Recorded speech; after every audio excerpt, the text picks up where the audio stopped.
wa bihi nasta'inu ala umurid dunya waddin. Ashhadu an la ilaha illallah wa ashhadu anna Muhammadan abduhu wa rasuluh. Allahumma salli ala Sayyidina Muhammad wa ala alihi wa sahbihi ajma'in. Amma ba'd. Faqad qala Allah subhanahu wa ta'ala fi kitabil karim. Bismillahirrahmanirrahim. Ya ayyuhalladzina amanu udkhulu fis-silmi kaffatan wa la tattabi'u khutuwatis syaitan innahu lakum adu mubin. Wahai orang-orang yang beriman, masuklah engkau ke dalam Islam secara sempurna, bukan Islam pencitraan, bukan Islam pilkada, bukan Islam politik. Coba lihat kalau mau pilkada, mau pilcaleg, itu caleg biar tidak diundang datang juga. Bajunya kala-kala penampilan ustad, sekalinya terpilih tidak muncul lagi. Kau mau bukti? Mau bukti? Berapa anggota DPR di sini? Berapa yang hadir? Ada yang hadir? 1 biji. Padahal anggota DPR kita lebih 20 di sini. Sekda. Berapa? 30. Satu saja yang hadir. Mana itu 29?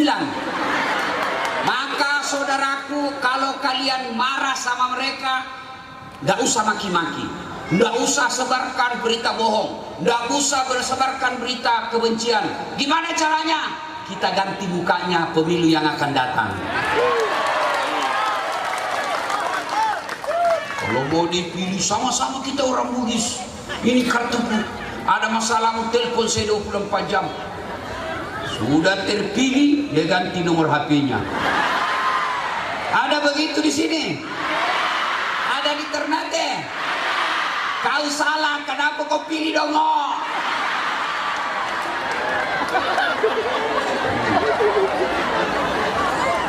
Dan janganlah engkau ikuti langkah-langkah setan.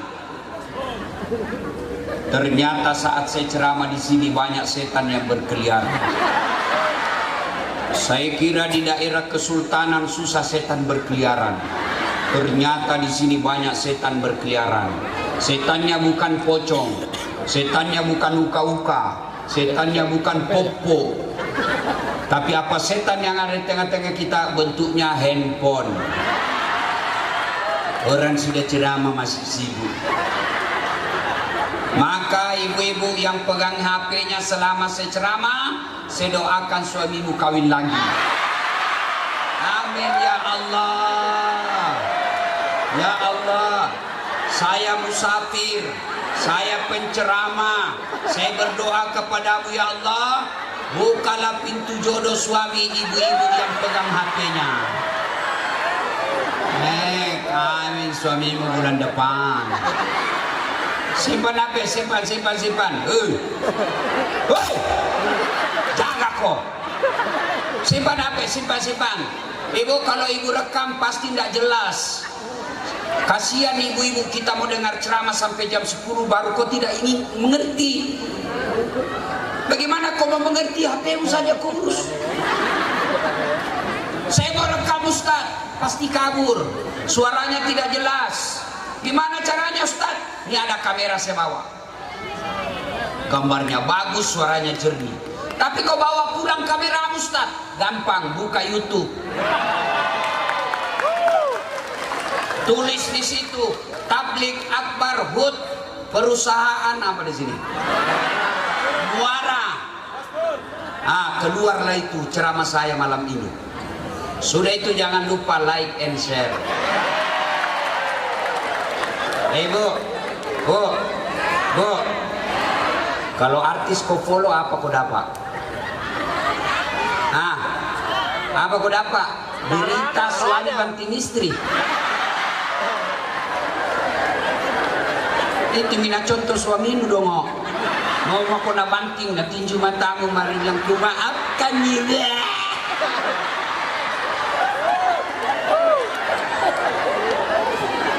Hei, nah muda, mana kau cowok?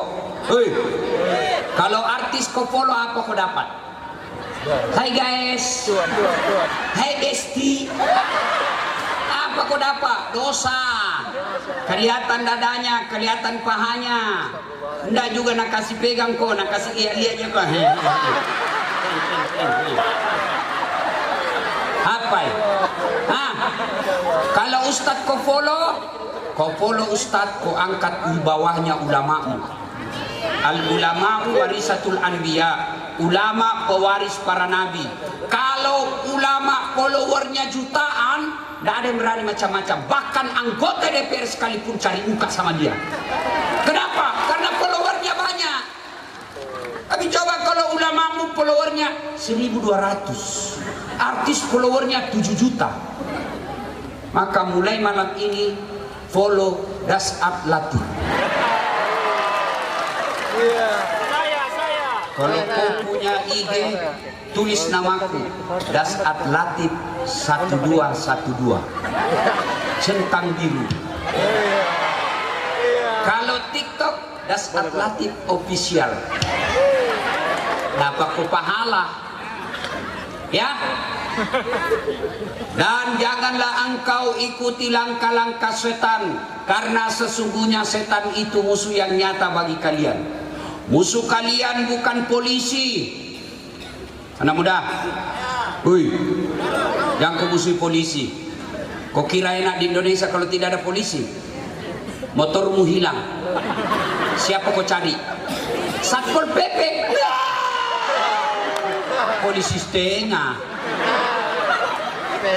Ibu, hei, rumahmu dirampok, suamimu dibunuh, anakmu diperkosa, siapa kau cari? Pak Imam. Siapa kau cari? Polisi. Saya pergi ceramah, macet mobilku, nggak bisa gerak. Saya baca Yasin, nggak goyang. Saya baca ayat kursi, makin macet. Datang polisi lalu lintas, wah lancar. Bahkan kita bisa tablik akbar seperti ini, biar perusahaan besar mau undang saya, tanpa izin polisi tidak bisa kita bikin acara seperti ini. Makanya jangan musuh polisi. Polisi juga jangan musuh ulama. Kenapa? Karena kalau mati kok polisi, siapa bungkus kok? Betul. Hei, jangan musuhi polisi. Coba lihat kasihan polisi diamankan acarata. Ini ada mewakili Kapolres, mewakili Pak Wali Kota, Pak Sekda. Hedaknya Pak Sekda sama yang mewakili Kapolres. Dia bisa mewakili Kapolres, bisa mewakili Wali Kota.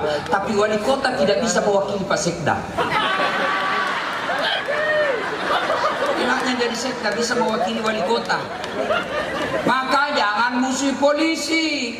Kalaupun ada polisi yang minta uang di jalan, kau melanggar, kau tidak ini rambu-rambu, saya lihat aja Pak, kenapa kau langgar? Saya tidak lihat Bapak. Kenapa kau tidak lihat saya? Bapak sembunyi di tikungan. Itu polisi film India. Itu yang ada film Rambo, itu film India itu. Nah, makanya polisi lindungi ulama, ulama doakan polisi, bersinergi menjaga negara kesatuan Republik Indonesia. Waqala idzan, bismillahirrahmanirrahim. Simpan dulu HP-mu, terganggu saya kalau merekam kok.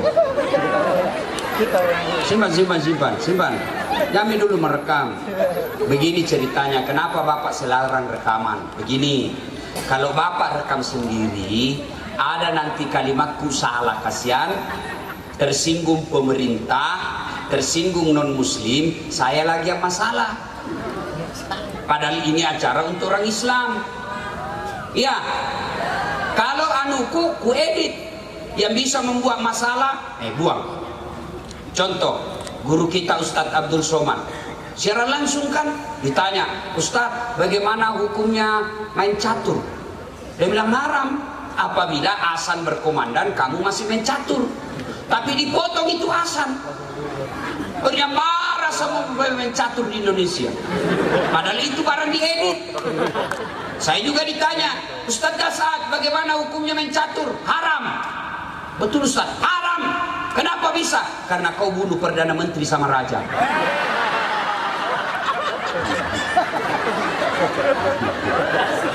Wa qala idzan. Bismillahirrahmanirrahim. Sampai jam berapa ini Pak Sekda? Sampai jam berapa? Bisa sampai jam 1. Betul Ibu? Betul. Serius? Tinggal mau kau jam 1, saya pulang jam 10. Wa qala idzan. Bismillahirrahmanirrahim. Ya ayyuhalladzina amanu taqullaha haqqa tuqatih wa la tamutunna illa wa antum muslimun. Wahai orang-orang yang beriman, bertakwalah kalian kepada Allah dengan sebenar-benarnya takwa, dan janganlah kalian mati kecuali dalam keadaan beragama Islam. Wih, berhenti ku merekam. Kepala batu ini.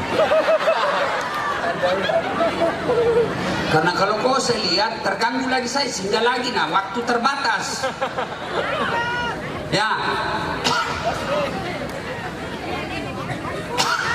Wahai orang-orang yang beriman, bertakwalah kalian kepada Allah dengan sebenar-benarnya takwa, dan janganlah kalian mati kecuali mati dalam keadaan beragama Islam. Ayat ini Jumat dibacakan khatib. Kalau ada pengumuman di kantor wali kota, pengumuman itu harus diulang-ulang tiap pekan. Pasti pengumuman itu penting. Ayat ini juga Jumat diulang, berarti ayat ini penting dan rasanya susah diterima akal. Apa gerangan? Jangan kamu mati. Berarti mati kau yang ngatur. Berarti mati mau-maumu. Padahal mati, mau atau tidak, tiba saatnya pasti mati. Orang kaya, mati. Orang miskin, mati. Raja-raja, mati. Rakyat biasa, mati. Janda, mati. Semua mati. Berarti yang jadi masalah bukan mati, yang jadi masalah illa wa antum muslimun, kecuali matimu dalam keadaan beragama Islam. Berarti saudaraku warga masyarakat Ternate, ada orang agamanya Islam, ada orang KTP-nya Islam, tapi belum tentu dia bisa mati dalam keadaan Islam. Insya Allah Bapak Ibu tidak akan mati dalam keadaan berzina. Duda, pergi rumah bordir, makan obat kuat, kena serangan jantung, mati di atas perut perempuan, mati kafir kodongo.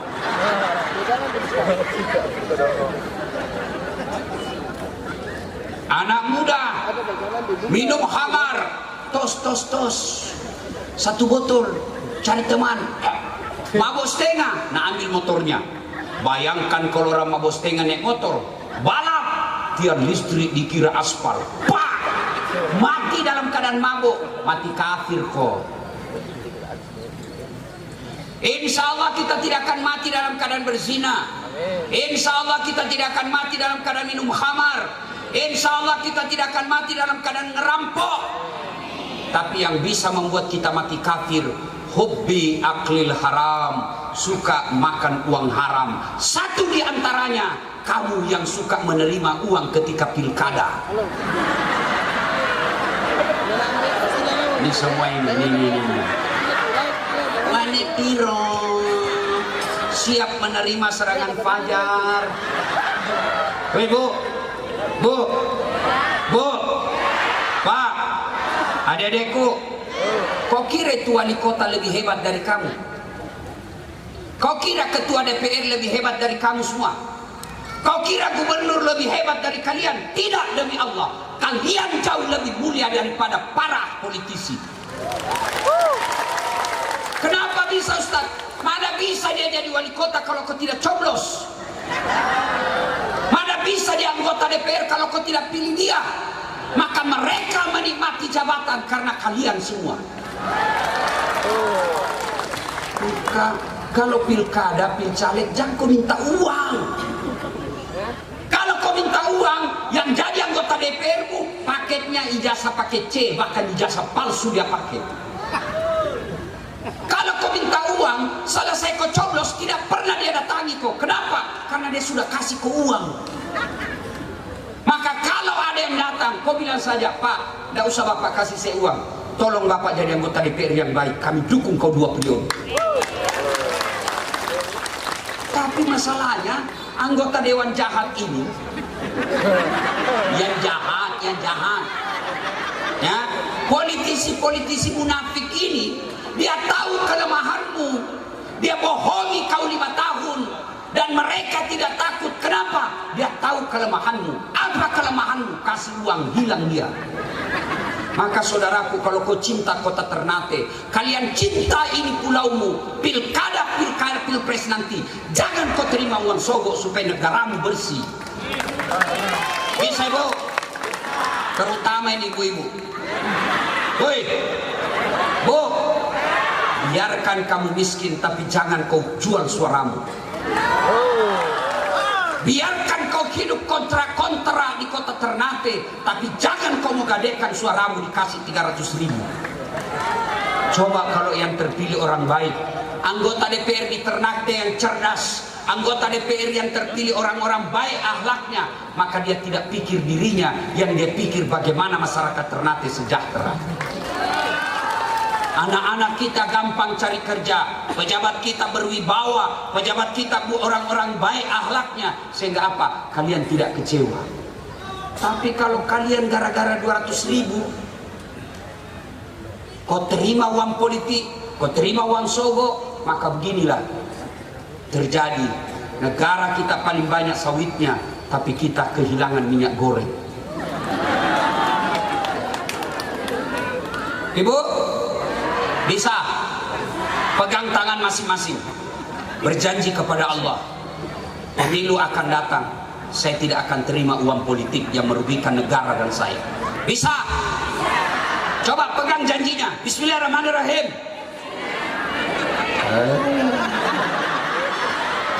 Beleng-beleng. Okalaidan. Bismillahirrahmanirrahim.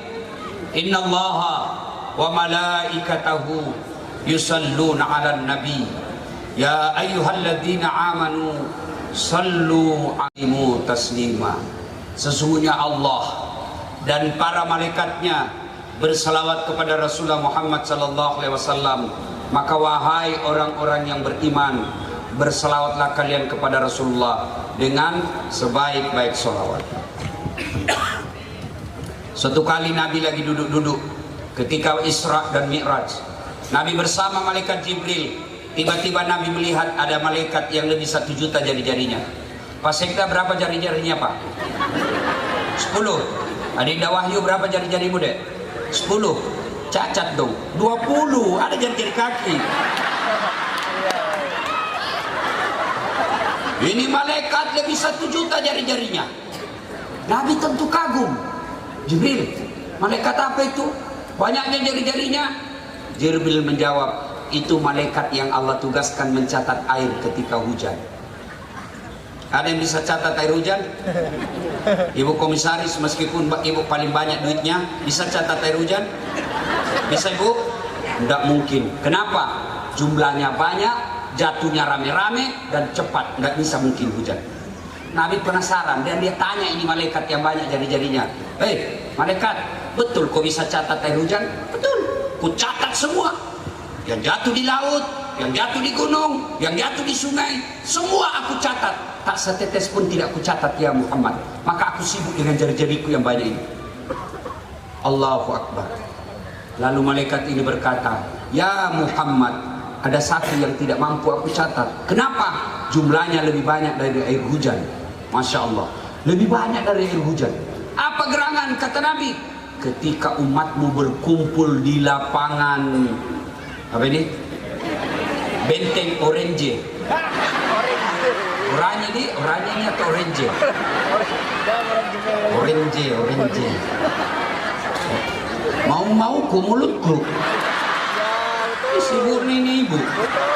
Mau saya bilang orange, oranye, oronjo, kosanku. Kau tuh mau kasih lurus sih. Dah. Umatmu berkumpul di lapangan orange. Lalu mereka berselawat bareng-bareng. Saya tidak bisa mencatat betapa banyak pahala yang Allah turunkan di tempat itu. Bu Dewan, orang masuk surga bukan karena tidak ada dosa. Saudaraku, orang masuk surga bukan karena tidak ada dosamu. Kalau orang masuk surga tidak ada dosa, tidak ada isinya surga. Mana ada manusia yang tidak ada dosanya? Nih. Ini semua buka-buka penuh dosa semua ini. Lalu kenapa orang masuk surga? Ditimbang amal kebaikannya, timbang keburukannya. Ternyata timbang punya timbang lebih banyak kebaikannya daripada keburukannya, meskipun selisihnya 0,1%. Maka ketika kumpul kau begini, salawat, karena di situ banyak sekali pahalanya. Maka saya mau ajak salawat, bisa? Saya mau dengar mana lebih kencang suaranya ibu-ibu dengan bapak-bapak. Bisa? Nah, bapak-bapak diam dulu, ibu-ibu dulu kita dengar. Mana ini suaranya ibu-ibu? Bisa ibu? Nah, ikut sama saya, yuk yang di belakang. Insya Allah pahalamu lebih banyak daripada air hujan kalau kau salawat. Ayo bareng-bareng. Salatullah. Ayo bu, keras. Toha Rasulillah. Salatullah salamullah ala Yasin. Nilainya 8,5. Ibu-ibu diam. Sekarang bapak-bapak, ayo anak muda, jangan ku kasih malu jadi sekala minta bos. Ayo, sama-sama, yuk, kerasin. Salatul. Ada lebih. Malu-malu orang ternate. Ulang. Salatullah. Salamullah. Ala Rasulillah. Salatullah. Salamullah. Ala Yasin. Nilainya 8,2. Sekarang kau diam semua, kita dengar ini di atas. Ini bapak-bapak kita dengarin. Ayo Wahyu, kau bos di sini. Ayo jangan mempermalukan bos-bos di sini. Ayo Pasika. Ayo. Keras. Salatu mullah ala Rasulillah. Salatullah mullah ala Yasin. Nilainya 9,9. Dia yang undang saya. Nanti kali kasih pulang saya dibelikan tiket. Nah ibu bapak saudara-saudara sekalian, waktu terbatas. To the point. 1. Ini tadi sambutannya Adinda Wahyu. Maulid supaya kita bisa meneladani Nabi. MC Ketua Panitia juga katakan Maulid ini upaya untuk kita bisa mencontoh Nabi dalam kehidupan sehari-hari. Maka saya mau tanya dulu Wahyu. Pegang mic mau ke mic Wahyu. Mana Wahyu? Ayo. Coba. Coba. Kita dengar Ustadz Wahyu. Oke. Nah, Ustadz Wahyu, tanggal berapa Nabi lahir? 12 Rabiul Awal. Tahun?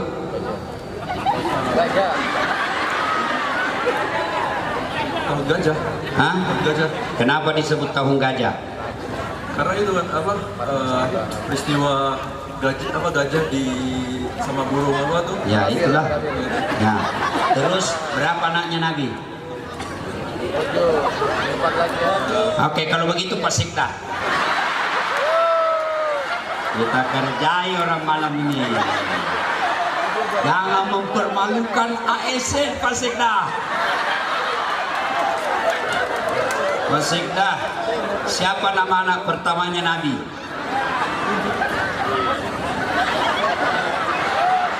Pas. Sekarang Pak Polisi.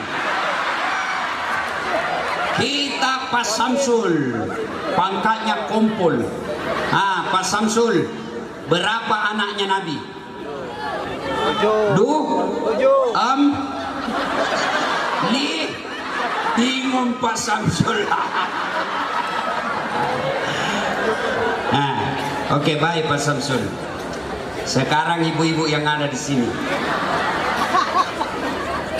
Ibu Komisaris, berapa istrinya Nabi, Bu? Berapa istrinya Nabi?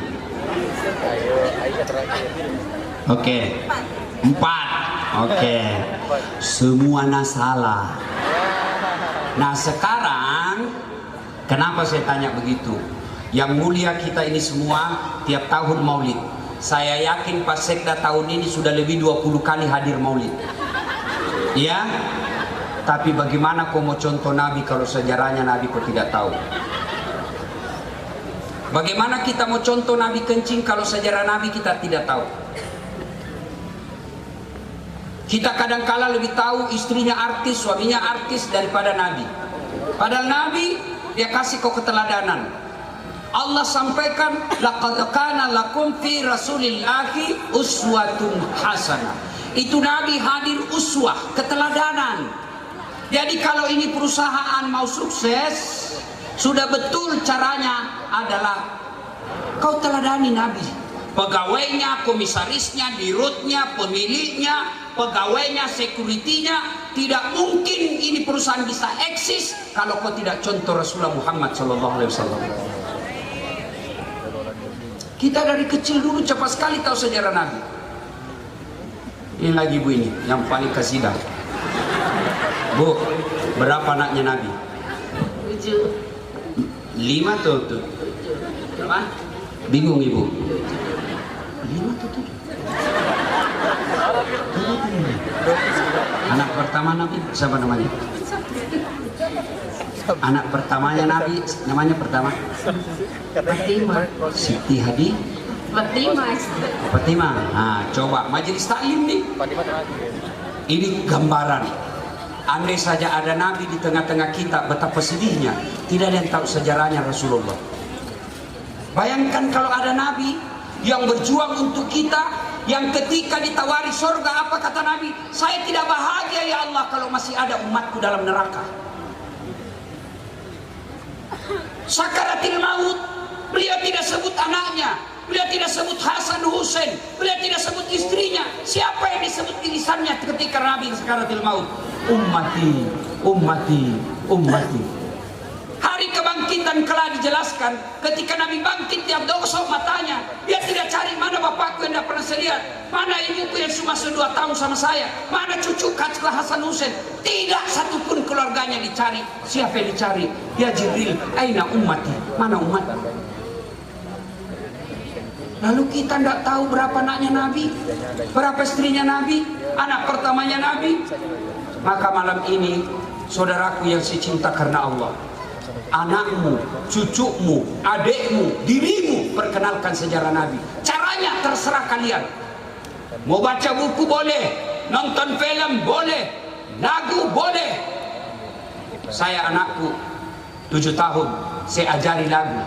Masih kecil dia sudah tahu anaknya Nabi. Kenapa? Saya perkenalkan anak Nabi melalui lagu.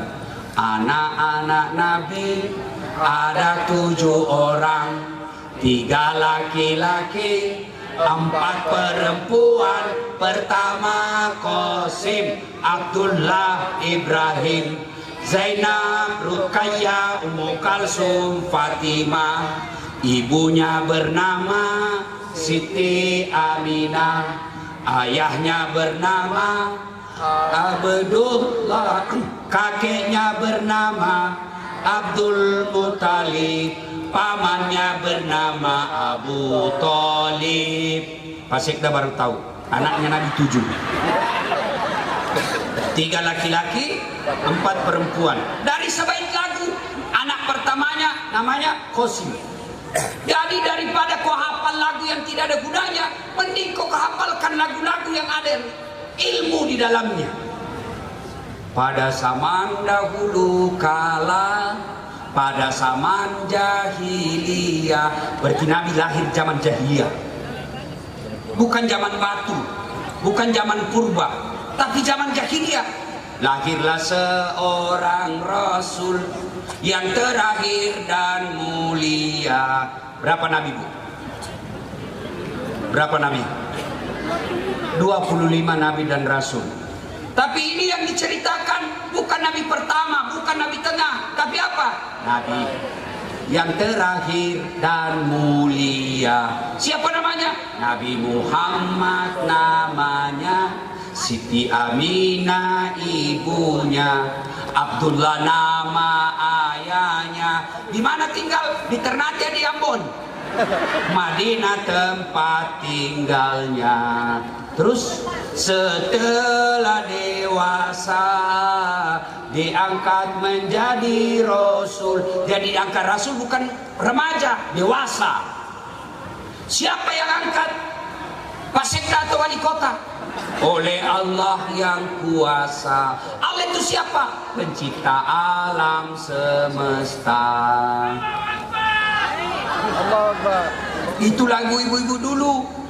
Sekarang lagu-lagunya ibu-ibu apa? Putar ke kiri, putarlah ke kiri, ke kiri.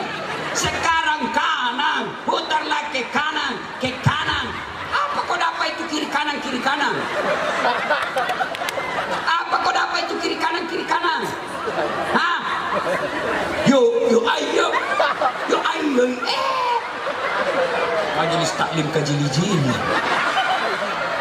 Katanya majelis taklim, olahraga di lapangan, ibu-ibu di depan, bajunya sempit, roknya sempit, jilbabnya sempit, bapak-bapak di belakang, ibu-ibu di depan menghitung 1, 2, bapak-bapak di belakang 3. Apa nggak hancur? Hei. Maka ibu bapak, perkenalkan sejarah Nabi dengan cara, kalau anak-anak senang lagu, kasih lagu. Daripada lagu mupu ami ami, belalang kupu kupu, siang makan nasi, kalau malam minum susu. Mana anak kupu-kupu makan nasi dong? Lagu hoax. Ya, 1, pelajari sejarah Nabi. Masya Allah, itu sekarang ada YouTube. Bapak searching saja, sejarah-sejarah Nabi sudah banyak. Hanya orang yang masa bodoh yang tidak belajar. Semua ada. Maka pulang besok, kalau kalian mau mendapat syafaat Rasulullah, kalian mau ketemu Rasulullah kelak nanti di akhirat, ayo cintai Rasulullah, mulai pelajari hidupnya. Bu, Nabi itu alisnya kiri kanan tebal, hitam, dan seperti alisnya ibu tikungan.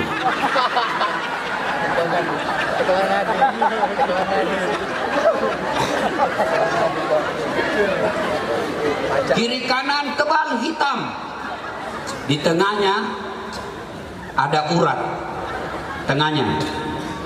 Kalau Nabi marah, Nabi tidak pernah mengeluarkan kata-kata kasar. Dan sahabat sudah tahu Nabi marah. Ketika marah, ini uratnya membesar. Matanya Nabi yang hitam-hitam sekali, yang putih, bening putih sekali. Jenggotnya halus, seperti lebah yang bergantungan, nyambung ke cambangnya, dan kumisnya tipis. Rambutnya sebatas dengan telinganya. dan tidak pernah ketemu sahabat kecuali sudah rapi rambutnya dibungkus dengan serban. Kalau beliau bicara, dia kasih begini tangannya. Ini sebelah kiri dikasih ini tangannya, dan ini satu jari, dan diulang berkali, minimal 3 kali kalau bicara beliau ulang. Kalau jabat tangan sama orang Rasulullah, kalau dipanggil, saya biasa kalau dipanggil Das'ad, di belakang yang panggil paling saya begini. Rasulullah tidak, dia palingkan seluruh badannya balik ke belakang begini. Allahnya Rasulullah. Kalau beliau menunjuk, tidak pernah begini, tapi ditunjuk dengan semua tangannya.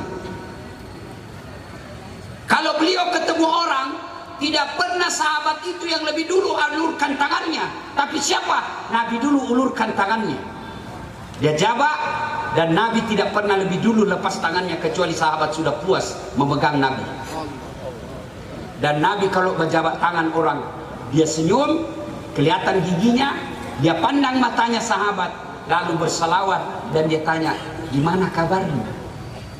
Kadangkala kita jabat tangan sama teman dari Sulawesi, dari Jawa, 2 tahun baru ketemu, tapi kita jabat tangan sama teman sahabat kita itu sambil terima telepon. Itu bukan adabnya umatnya Rasulullah. Maka dindaku wahyu, kalau perusahaanmu tangan, maka pegawaimu akan sopan dan menghormati kamu. Ibu komisaris, kalau mau sukses ini perusahaan yang peninggalan suami, maka contoh Rasulullah bagaimana menghadapi sahabat. Jabat tangan, tidak pernah kasar mulutnya. Kalau orang kasar, dia akan cari bagaimana caranya dihancurkan perusahaanmu. Tapi kalau kau sopan, maka dia akan jaga perusahaanmu, dia akan mau mati karena untuk mempertahankan perusahaanmu sebagai pegawainya. Itulah Rasulullah. Tapi bagaimana kalian mau sopan kepada istrimu saja kasar, kepada anakmu saja kasar, kepada suamimu saja kasar? Mustahil kau bisa dapat kebahagiaan samawa, sakinah mawaddah warahmah, kalau kamu saja tidak tahu hormati suamimu, suamimu tidak hormati istri, anak tidak sopan orang tua tidak tahu didik anaknya. Tidak mungkin. Rumahmu akan ngontrak-ngontrak, gajimu seadanya, dan kau tidak akan mendapat kebahagiaan dunia apalagi di akhirat. Bu, mau kau masuk surga dengan tenang, muliakan suamimu meskipun dia tidak ada gajinya. Dia mau kau kepala batunya ini perempuan, dikasih tahu langsung ke baratan. Dia, bu, apalagi kalau ibu keluar rumah tanpa izin suami, itu langkah kakimu dimurkai Allah. Tanam kau saya gas istrimu, karena saya tahu kau semua laki-laki takut sama istri. Ada di sini suami takut sama istrinya? Ada? Berhenti kau jadi laki-laki, silakan. Apa mau takut sama istri? Marah Ustaz. Kenapa kalau dia marah? Nah, pecahkan piring Ustaz, bantu pecahkan semua. Hancurkan televisi, bagus lagi, tidak ada lagi dibayar listrik. Mengambil Ustaz, biar nih, nak kasih piring, tidak apa-apa. Piring, televisi boleh dibeli, harga diri sebagai suami tidak boleh dijanji istri. Takbir. Itu yang takut sama istrinya. Bu, ada sahabat Nabi datang melapor, perempuan, ibu-ibu. Ya Rasulullah, tetanggaku keterlaluan. Kenapa? Mulai dari sakit, sakaratil maut, sampai dikuburkan ibunya. 3 kali saya datang, dia tidak datang lihat jenazah ibunya. Sampai dikuburkan dia tidak datang. Kata Nabi, keterlaluan kali. 3 kali mulai dari sakit. Kata Nabi, kenapa bisa? Suaminya pergi cari nafkah, merantau, dan suaminya pesan, jangan kau keluar rumah sebelum saya pulang. Kata ini ibu yang datang dipanggil, saya dipesan suamiku tidak boleh keluar sebelum datang. Saya mau sekali pergi lihat ibuku, tapi ini pesan suamiku. Mendengar ini apakah Nabi marah? Subhanallah, Nabi katakan, diampuni ibu yang meninggal karena punya anak istri yang taat terhadap perintah suaminya. Masih ada istri begitu sekarang? Masih ada? Jangankan minta izin, nagertak suaminya. Saya mau pergi dulu. Nabi dan suaminya, sudah malam. Apa malam? Biar kau majelis taklim, kau hafal salawatan, kau baik solatmu, tapi suamimu kau tidak hormati. Dengar, ada 4 jenis perempuan penghuni api neraka. Satu diantaranya istri yang kasar kepada suaminya.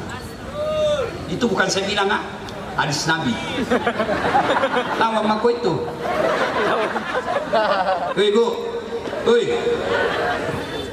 Bu, itu Nabi bilang begini, perempuan itu paling gampang masuk surga.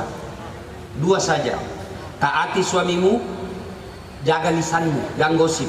Maka Nabi bilang, pilih ke surga mana kau mau masuki. 2 itu syaratnya, hormati suamimu, jaga lisanmu, gampang kau masuk surga.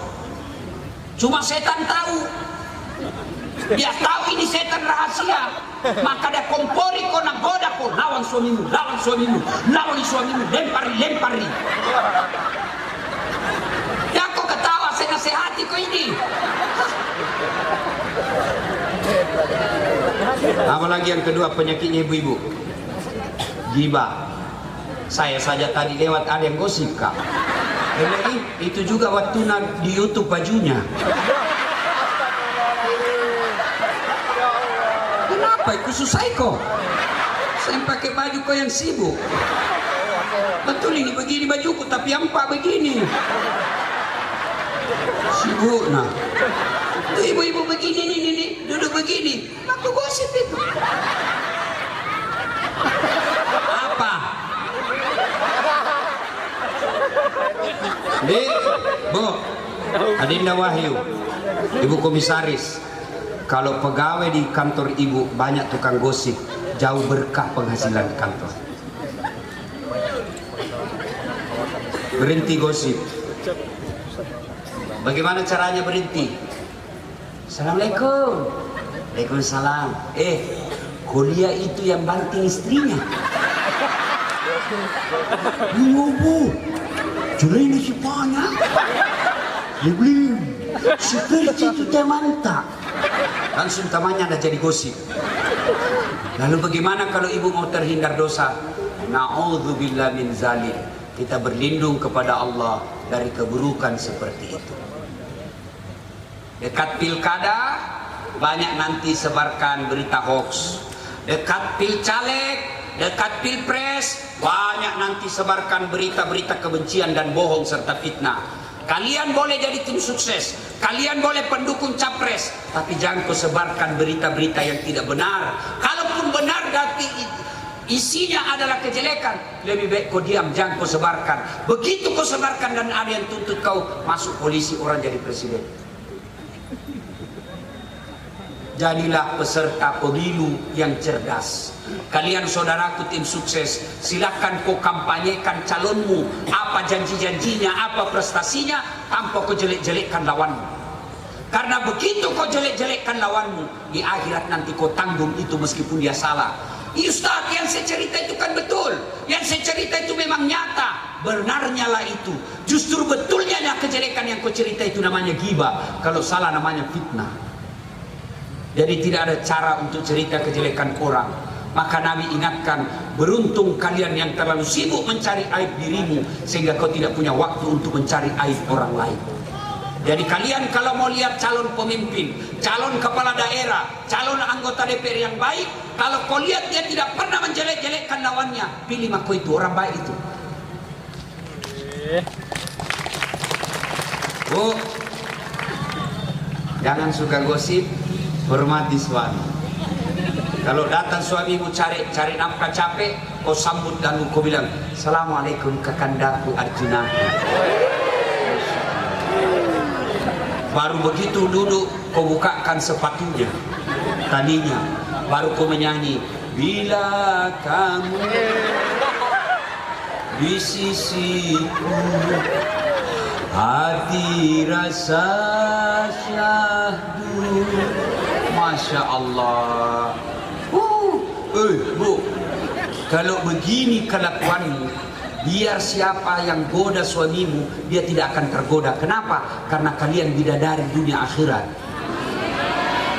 Tapi kalau kau suka ngomel, malas masak, di rumah ndak pernah rapi, tidur moro, gendu, bau mulutna, panjang mulu kali paknya, baru tidur. Datang suamimu mau makan, bikin kau sendiri cerit sekali ini. Allah. Kenapa Ustaz tahu? Karena saya rasakan. Masya Allah ibu. Pernah kita lihat itu di YouTube waktu saya perkenalkan istriku, Hafizah. Masya Allah, jauh lebih muda dari saya. Tapi semenjak dia jadi istriku, tidak pernah saya keluar rumah tanpa dia antar saya sampai di mobil. Meskipun tadi malam bertengkar, dia tetap antar saya. Lalu dia peluk saya, Bu, dia usap dadaku. Lalu dia berkata, Ustaz, ridhoi saya. Ridhoi saya. Dia ambil tanganku, dia usap-usap. Ridhoi saya. Sudah itu tidak cukup sampai situ. Saya kadang-kala malu lihat ibu-ibu di tetanggaku. Nak cium kak ibu. 5 kali karena cium ibu. Nak cium dulu mataku dua-dua. Baru nak cium ini.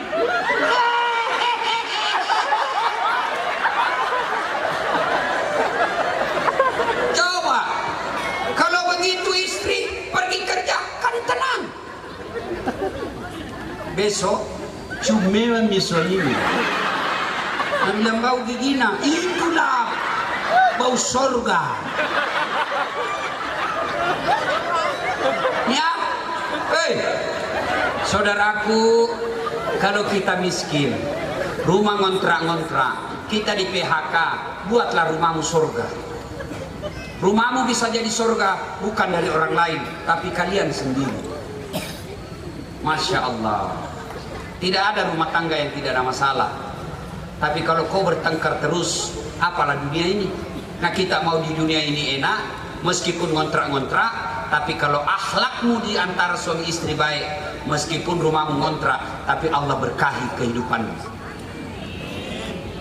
Kan itu mau senang bahagia rumah tangga, bukan dari orang lain, dari kita. Bagaimana caranya?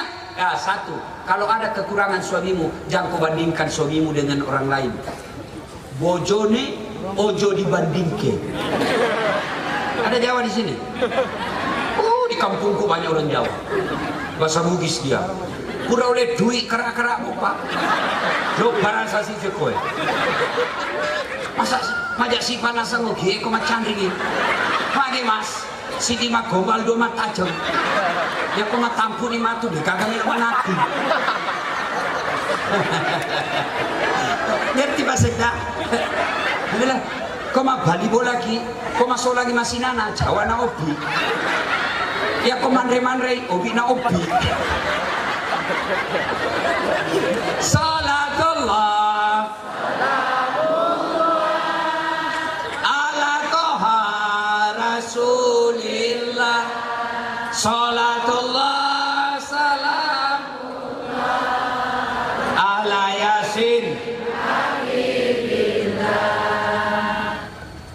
Ketuk rumahnya Nabi. Assalamualaikum warahmatullahi wabarakatuh ya Rasulullah. Fakir miskin pak, pucat. Nabi buka pintu. Ya Rasulullah, saya kasihan fakir miskin. Sudah beberapa hari saya tidak makan. Loh, yoma ini kasihan. Adakah yang bisa saya makan di rumahmu? Nabi katakan, aduh, saya juga lagi tidak ada makanan. Kau buka lihat sendiri, tidak ada di meja, tidak ada makanan saya. Baik, kalau mau aku kasih ku jubahku, saya kasih ku jubah. Tahu jubah? Tahu. Itu yang orang Arab kalau pakai baju lalu ada lagi di luarnya. Kau ambillah ini jubahku. Masya Allah. Ibu-ibu, bagaimana itu perasaan kalau Nabi kasih ki jubah? Bajuku saja saya kasih, kau senang kau tahu? Masya Allah. Ini Nabi kasih baju, jubahnya senang. Ini orang langsung dia teriak-teriak di pasar. Ayo nas, saya punya jubahnya Rasulullah. Siapa yang mau membeli? Oh, didengar sama orang kaya di Madinah, tapi agak rusak matanya, kabur. Dia panggil budaknya. Budak itu bukan pembantu. Kalau pembantu digaji, budak itu hak milik. Itu budak, mau dipukul, mau dijual, mau direbus. Kalau pembantu digaji. Namanya budak, sama handphone. Mau kau banting, mau kau jual, terserah. Itu budak. Dia bilangin orang kaya, kau pergi beli itu. Kalau kau berhasil memenangkan itu beli, saya merdekakan kau dari budak. Kau merdeka. Pergi. Alhamdulillah berhasil. Lalu dia pulang. Tuan, saya berhasil memiliki ini. Kata tuannya, baik. Hari ini saya merdekakan kamu. Kau pergi. Kau lepas dari perbudakan. Ini orang senang dapat jubahnya Nabi. Dia ambil jubahnya Nabi lalu selawat sebanyak-banyaknya. Dia usap ke matanya sambil berdoa, ya Allah sembuhkan mataku. Alhamdulillah dengan izin Allah sembuh. Setelah sembuh dan kelihatannya mulai baik, dia lipat bajunya Rasulullah baik-baik. Dia pergi ke rumah Rasulullah. Ya Rasulullah, ini bajumu saya beli dan saya kembalikan. Nabi panggil anaknya, Fatimah, ta'al. Sini kau nak. Kau lihat hebatnya ini sedekah. Kau lihat hebatnya ini berbagi. Dengan baju ini mengenyangkan orang miskin. Dengan baju ini memerdekakan budak. Dengan baju ini menyembuhkan orang sakit. Dan hebatnya lagi sedekah ini kembali lagi kepadaku. Itulah hebatnya sedekah. Maka Ibu Komisaris, adindaku Wahyu, kalau perusahaanmu mau besar dan eksis, bersedekahlah. Tolak balalah dengan sedekah. Perhatikan kesejahteraan pegawaimu. Perhatikan kemakmuran pegawaimu.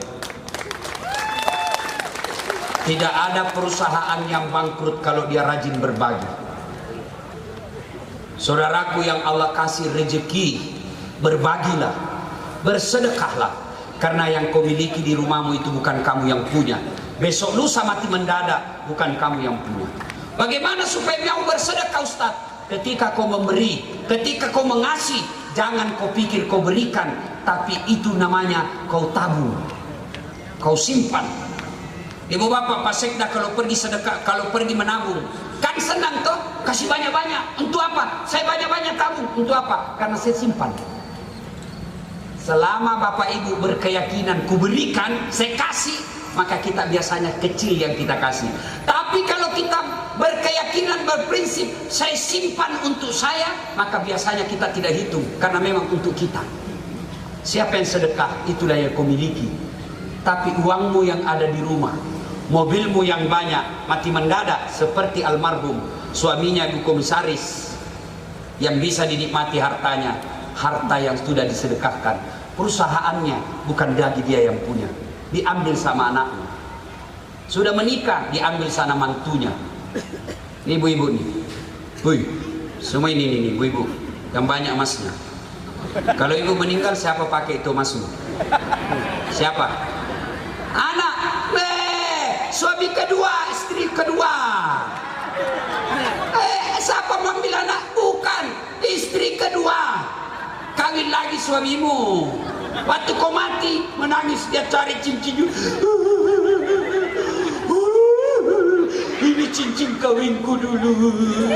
Dia buka lagi gelangmu. Ini usia pernikahan 5 tahun. Ku menikah di Singapura dulu. 6 bulan kemudian ketemu janda muda, langsung jatuh cinta. Itu cincinmu yang sudah dia buka, dia kasih itu janda muda. Maka daripada istri yang kedua pakai emasmu, lebih kau sedekah. Oh, Ibu Komisaris, dia dengar ini ceramahku istriku, mamanya cek. Dia bilang, jadi Ustaz, nanti kalau saya duluan Ustaz mau kawin lagi. Saya bilang, kau sini sayang, kau duduk di sampingku. Dengar kau baik-baik. Jangankan kau meninggal, masih hidup kau saja, nah saya selalu berpikir kawin lagi. Apalagi kalau kau sudah mati. Salatullah ala toha rasulillah. Salatullah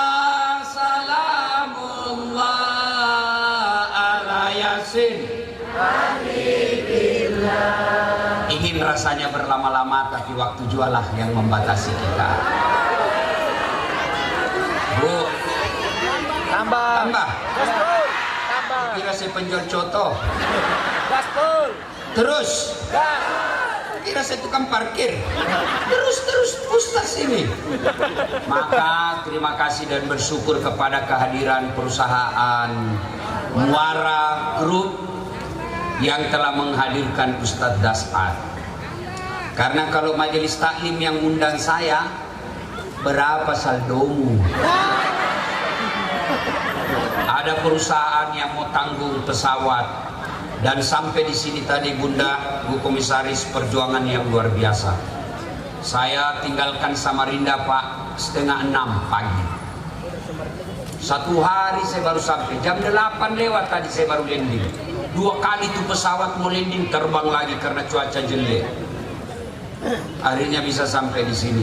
Tapi setelah melihat antusias kalian semua Bapak Ibu, Allahu Akbar. Saya cinta semua Bapak Ibu karena Allah. Tapi tidak ada gunanya ini dengar ceramah kalau kita tidak amalkan. Mari amalkan sebisa kita.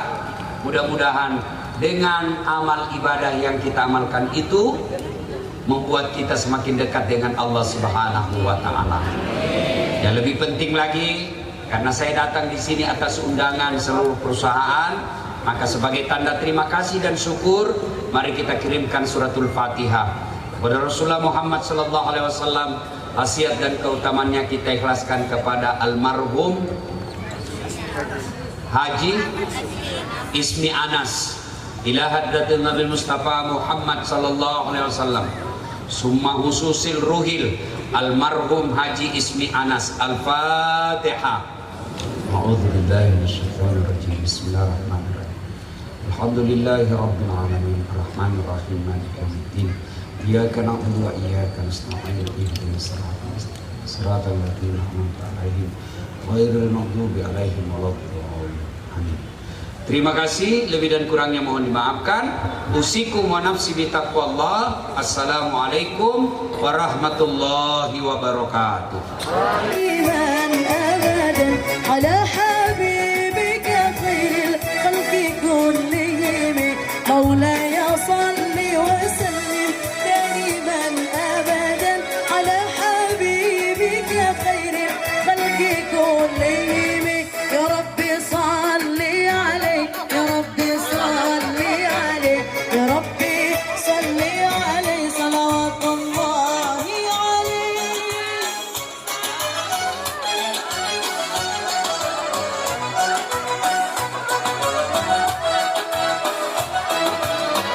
البدر كطلعته وجه جميل والشمس كبسمته